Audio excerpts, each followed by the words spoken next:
Esse é um trabalho da disciplina Multimídia do curso de graduação em Engenharia Elétrica da UFMG, e o foco é a compressão de imagens no aplicativo WhatsApp.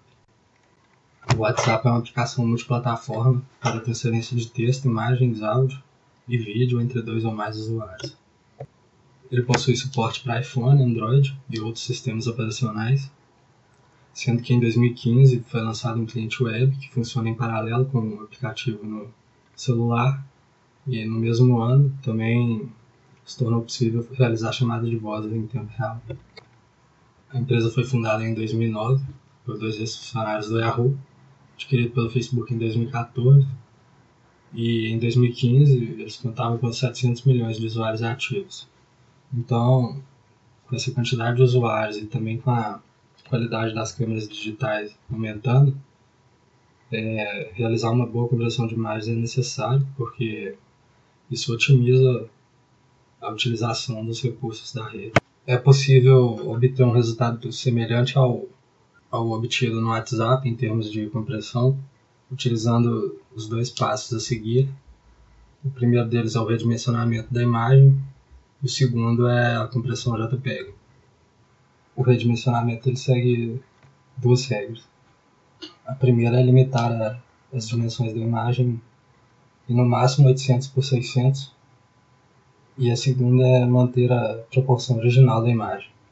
Então, por exemplo, uma imagem com dimensões maiores que 800 por 600, ela vai ter uma de suas dimensões reduzidas até o limite, e a outra vai ser reduzida de forma a manter a proporção original. Caso a imagem já tenha as dimensões menores que 800 por 600, ela não vai ser alterada e vai ser mantida como original.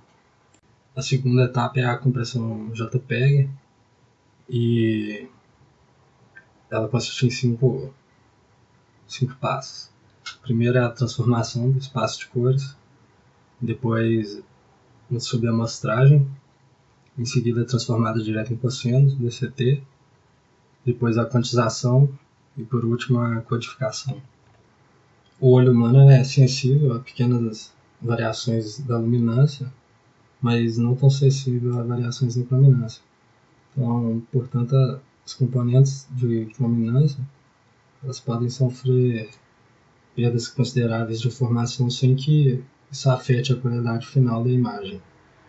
Portanto, no caso do JPEG, ocorre uma transformação do espaço RGB em Y'CRCB, e isso faz com que a imagem seja representada não só por componentes de cores, mas também por uma componente de luminância.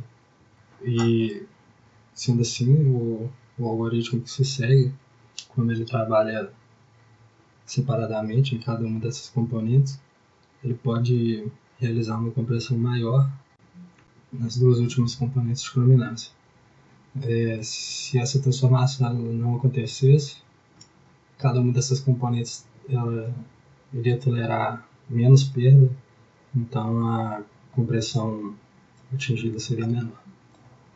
A subamostragem ocorre somente nas componentes de luminância e consiste em diminuir a resolução dos pixels. Como a componente Y' não passa por uma subamostragem, então não se percebe nenhuma perda significativa na qualidade da imagem. A subamostragem pode ser feita em diversas razões. Por exemplo, 444, que significa que a imagem não foi subamostrada. 422, as 2 componentes de luminância são amostradas pela metade, horizontalmente. Isso resulta em uma imagem com 2/3 do tamanho original. E 420, por exemplo, a subamostragem é feita tanto na horizontal quanto na vertical nas 2 componentes de luminância, que resulta em uma imagem com metade do tamanho original. Cada uma das componentes do espaço de cores é dividida em blocos de 8 por 8 pixels. Caso essas dimensões não sejam múltiplos de 8, a última coluna inferior ou a coluna da direita ela pode ser replicada, conforme for necessário.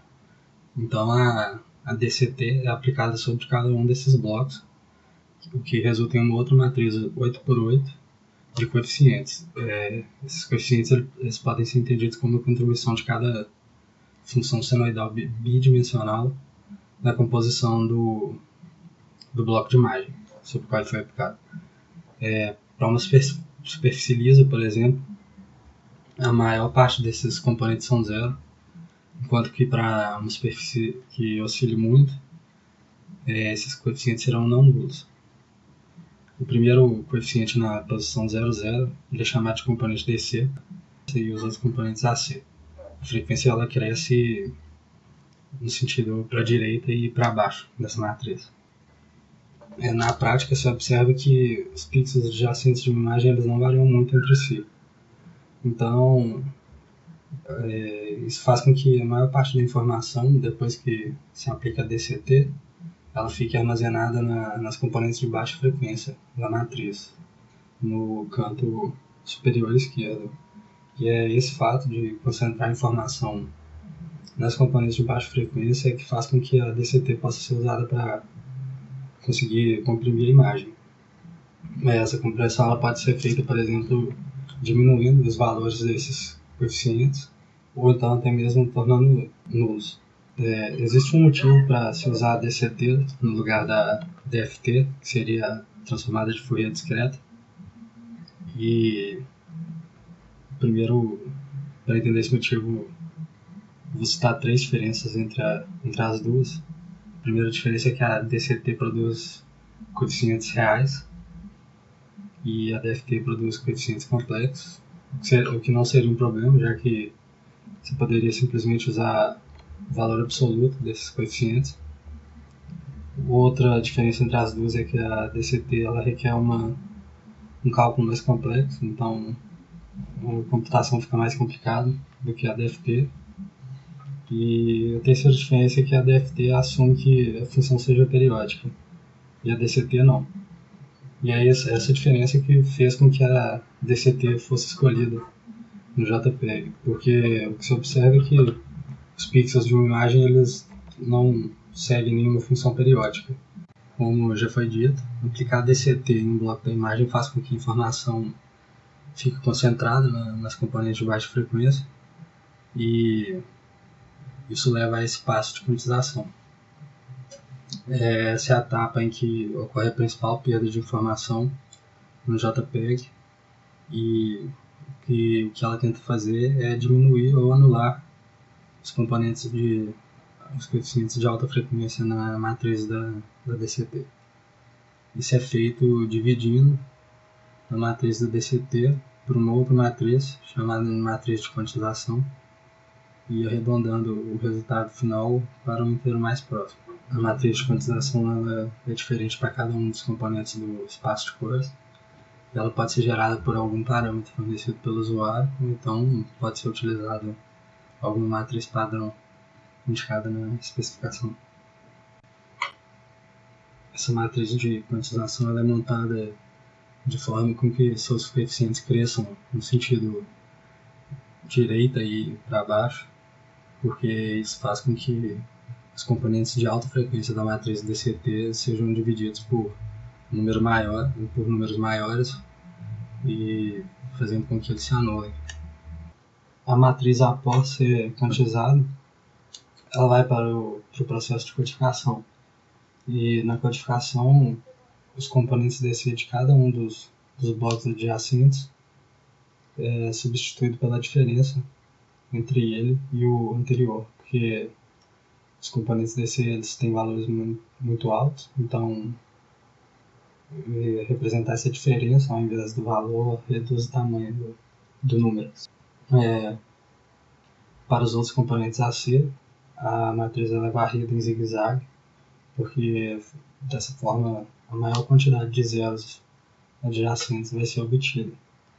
Então, alguma codificação Huffman pode ser utilizada para as diferenças DC e algum método RLE para a cadeia de componente AC, já que elas são cheias de zero.